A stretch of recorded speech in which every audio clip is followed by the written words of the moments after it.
Bonjour à tous. Alors aujourd'hui j'avais l'intention de vous présenter une petite vidéo très simple pour vous montrer comment vous pouvez préparer des cristaux de soude à partir de bicarbonate de sodium, donc du bicarbonate alimentaire. Donc c'est une réaction assez simple. Quand on n'a pas de cristaux de soude sous la main, il reste toujours la possibilité de le préparer soi-même à la maison. C'est très facile à faire. Il faut savoir que le bicarbonate de sodium peut perdre donc ce qu'on appelle le dioxyde de carbone, donc le CO2 de sa molécule, lorsqu'il est exposé à la chaleur. Donc à 50 degrés, on va commencer à avoir un dégazage de CO2, et à partir de 100 degrés, eh bien, ça va de plus en plus vite. Donc il faut de moins en moins de temps pour opérer cette réaction. Donc là, je vais vous présenter la façon de réaliser cette réaction. Alors voici donc les équations de réaction. Donc nous, ce qui nous intéresse, en fait, c'est la deuxième réaction ici, c'est celle-ci, c'est celle qui consiste à transformer donc le bicarbonate de sodium en carbonate de sodium, qu'on appelle cristaux de soude.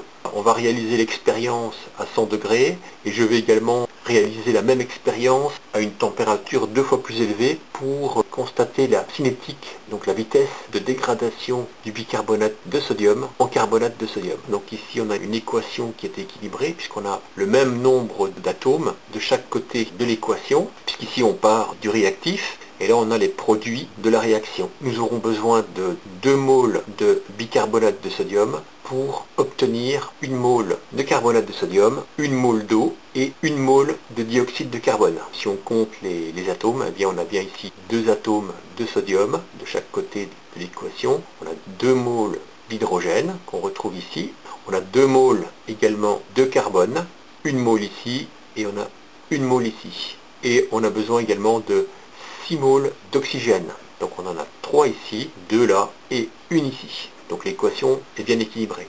Donc si on se rapporte aux masses molaires de chacun des composés, eh bien on sait d'après le tableau périodique des éléments que j'ai déjà présenté dans la vidéo concernant la saponification à froid, eh bien on sait qu'une mole de bicarbonate de sodium pèse environ 84 grammes. Une mole de carbonate de sodium pèse 106 grammes. Une mole de dioxyde de carbone pèse 44 grammes et une mole d'eau 18 grammes. Donc d'après la réaction, pour 168 grammes de réactif, donc 2 moles x 84 grammes de bicarbonate de sodium, eh bien on va obtenir 106 grammes de carbonate de sodium. Mais la réaction est bien équilibrée puisqu'on a 168 grammes de réactif au départ, donc les 2 x 84 grammes, et bien 168 grammes de produit à l'arrivée. Donc la réaction est totale avec l'apparition de ces nouveaux produits. Donc, si on fait une règle de 3, c'est très simple. Si on part de 168 grammes de réactif pour obtenir 106 grammes de carbonate de sodium, eh bien pour 100 grammes de bicarbonate de sodium,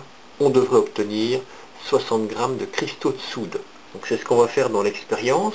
Dans mon four, je vais fermer la porte. Je sais qu'en positionnant mon thermostat sur 2, le four produit une chaleur de 100 degrés avec le sélecteur de résistance sur 1 et 105 degrés avec le sélecteur de résistance sur 2. En positionnant donc la valeur du thermostat sur 3, là j'obtiens 110 degrés avec le sélecteur de résistance sur 1 et 115 degrés avec le sélecteur de résistance sur 2. Donc ici je vais me baser sur ce niveau de température pour faire la première partie de l'expérience. Et puis après je ferai une deuxième expérience avec le thermostat que je vais positionner sur la valeur 7, puisque là le four produit une chaleur d'environ 200 degrés avec le sélecteur de résistance sur 1. Voilà, donc ici j'ai pesé 100 grammes de bicarbonate de sodium et que je vais répartir sur le film en silicone que j'ai placé sur la plaque de cuisson. J'ai déjà fait préchauffer le four qu'à thermostat 3 avec le sélecteur en position 1. Maintenant je répartis les 100 grammes de bicarbonate de sodium et on va donc pouvoir vérifier toutes les 12 heures le taux de dégradation du bicarbonate de sodium en carbonate de sodium. Donc maintenant il ne me reste plus qu'à enfourner la plaque dans le four en laissant un jour d'à peu près 1 cm pour permettre l'évacuation des vapeurs d'eau et du dioxyde de carbone. Alors voici le résultat de la dégradation du bicarbonate de sodium après 12 heures de cuisson au four. Maintenant je vais peser la quantité de poudre. Donc je vais prélever la poudre et je vais la mettre donc dans le récipient. La balance est à 0. J'étais parti de 100 g de bicarbonate de sodium et on va voir la quantité résiduelle de réactif après 12 heures de cuisson. Et bien voilà, donc je suis pile poil à 63-64 grammes. Donc après déjà 12 heures de cuisson, eh bien j'ai donc ma réaction qui est totale. J'ai mon bicarbonate de sodium qui a été intégralement transformé en carbonate de sodium, donc en cristaux de soude. Donc voilà, donc je pense que c'est pas nécessaire de prolonger davantage la cuisson, mais je vais quand même le faire encore pendant 12 heures pour voir s'il y a une modification encore du résultat. Alors voici comment j'ai disposé la plaque dans le four, qu'elle est au centre du four. J'ai placé une petite cale pour laisser un entrebâillement de la porte. Et j'ai positionné mon thermostat sur 3 et mon sélecteur de résistance sur la première position, ce qui correspond à l'activation de ma résistance de sol et de ma résistance supérieure.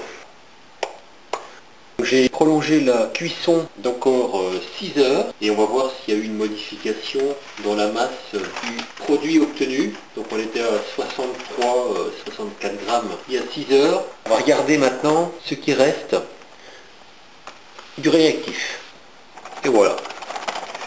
Précisément 63 grammes, c'est pas vraiment nécessaire d'effectuer une cuisson supérieure à 12 heures de temps, puisqu'on a obtenu quasiment la réaction complète du bicarbonate de sodium en carbonate de sodium. Vous pourrez peut-être faire des essais avec 100 grammes de bicarbonate de sodium et vérifier au bout de 3 heures de cuisson, dans les mêmes conditions de température, et vérifier également au bout de 6 heures ou 9 heures pour voir si cette réaction a été finalisée ou pas. Voilà, donc il ne reste plus qu'à stocker maintenant les cristaux de soude obtenus, puisqu'il faut savoir que le carbonate de sodium exposé à l'air humide va se dégrader. Il est donc conseillé de le conserver dans des récipients hermétiques, bien étanches, pour conserver ses propriétés et pour éviter cette dégradation. J'ai préparé un petit récipient dans lequel j'ai disposé également un petit sachet de silicagel pour préserver l'échantillon de l'humidité.